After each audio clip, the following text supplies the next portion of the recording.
Andrew's just cleaning the drill off, ready to put it away. It's a nice, it doesn't look like it, but it's actually a dry, warm day, so it'll dry off pretty quick. So hopefully no water will be sitting in everything. We're not going to wash the coulters though, because we don't want to get any water in any of them bearings. But we'll probably spray it with some diesel and oil. I never realised how dirty the drill was, so I started washing it. Look how shiny it's come up.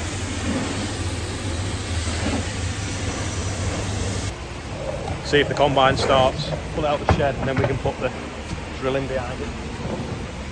It's not been running for ages, so we'll try it. Whee! It's alive. Still actually smells new. It's probably because it's still got the plastic on the seats.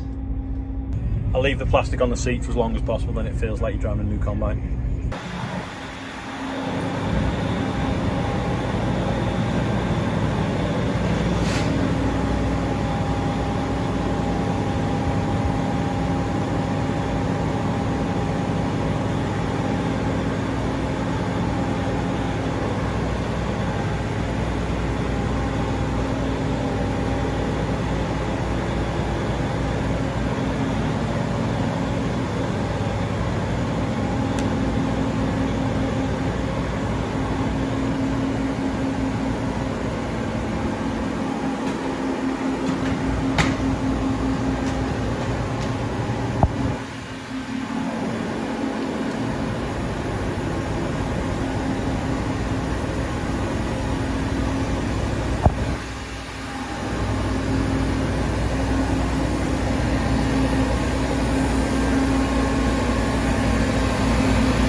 It's hard to think, the combine actually fitted in that gap there, it doesn't look very wide.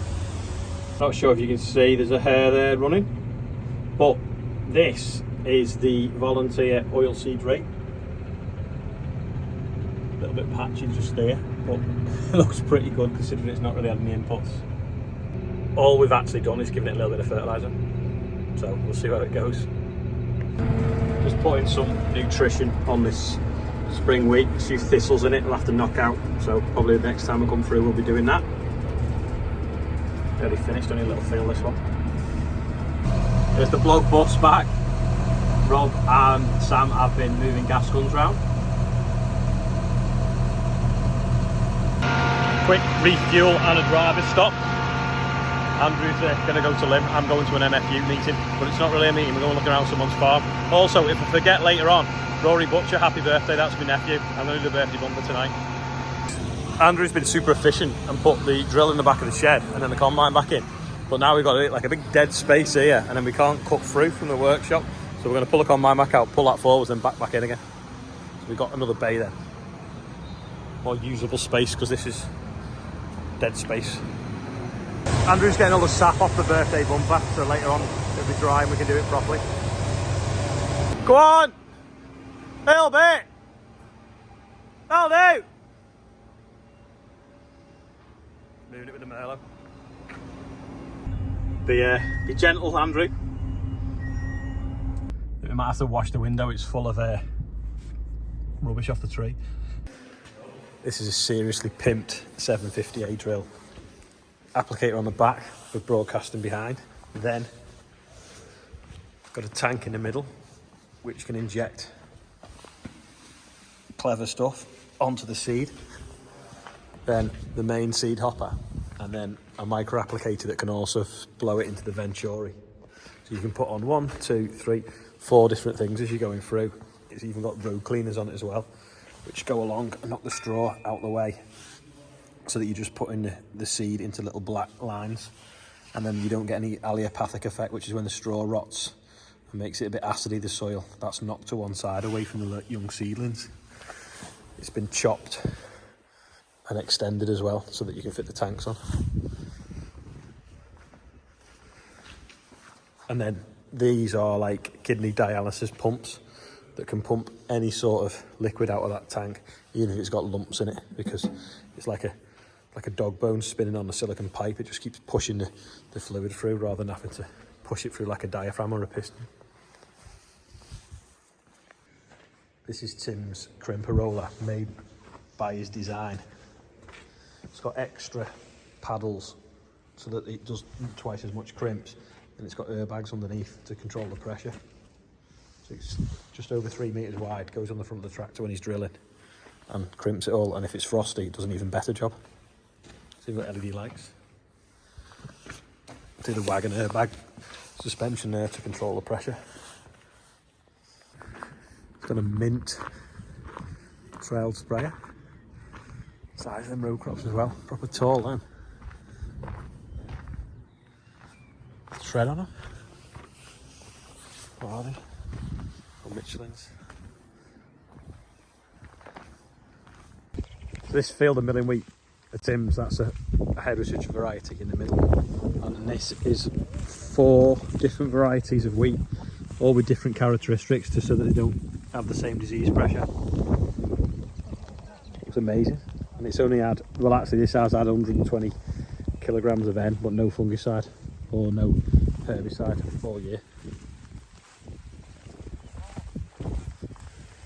Field of spring barley, no insecticide, no fungicide, only 50 kilos of nitrogen and no herbicide.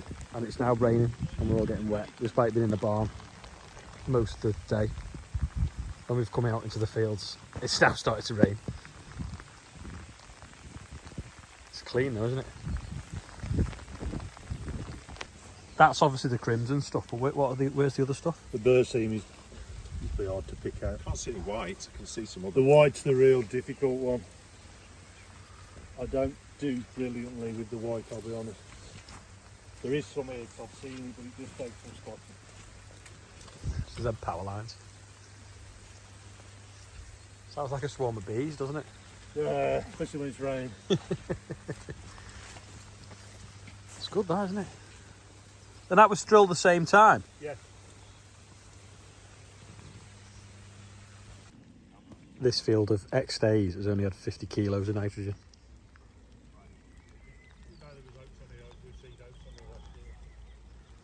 Looks great.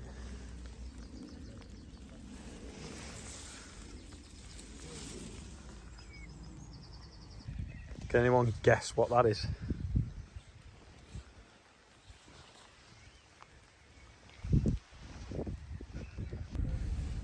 So we've had a really good day, sort of afternoon at Tim Parton's in Staffordshire. Amazing way of growing things.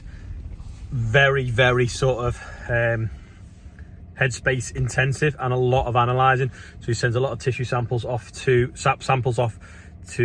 Holland, gets things analysed, sees what is missing from the plant, and then puts everything on just as it's needed, as often as it's needed.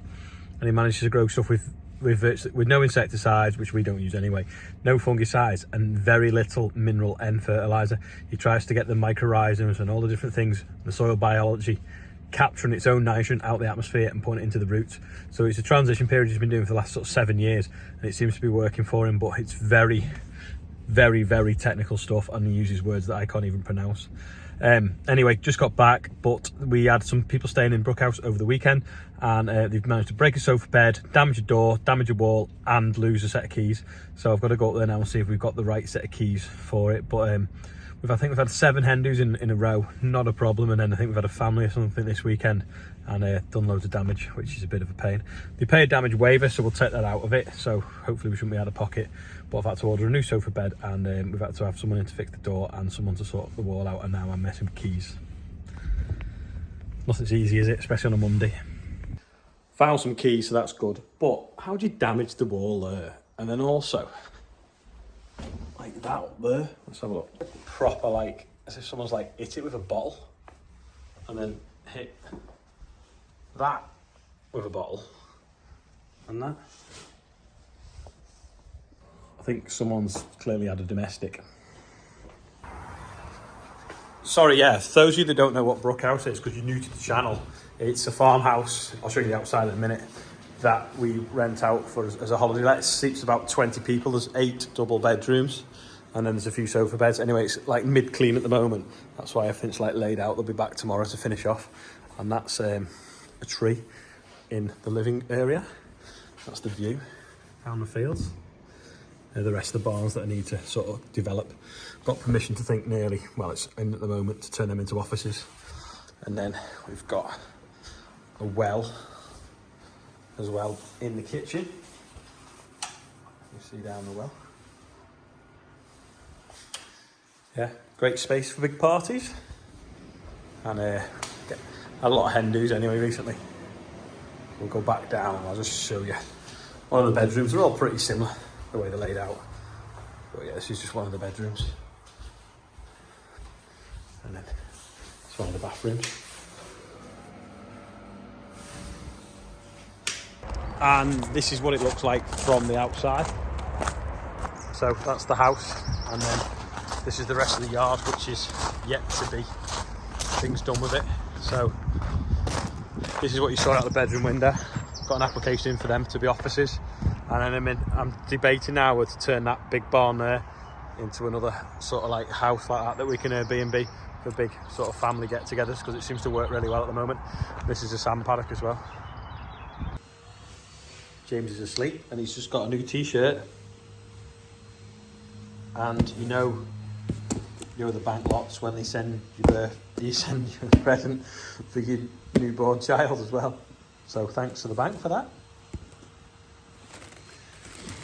It's loads of little things that are blue. So thanks to used to be Yorkshire Bank, now Virgin Money. Thanks, Dale.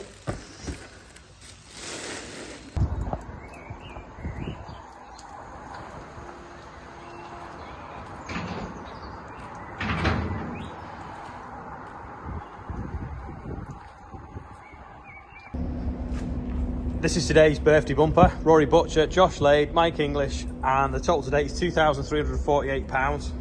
So happy birthday to all you guys and everyone that's donated, thank you. Also as well, my mum's charity do yesterday raised £1,250 as well, which is pretty good. Chester, come on. Dog's sniffing around for anything that smells not nice to roll in. This is today's quiz question. Really difficult one, unless you're like super intelligent.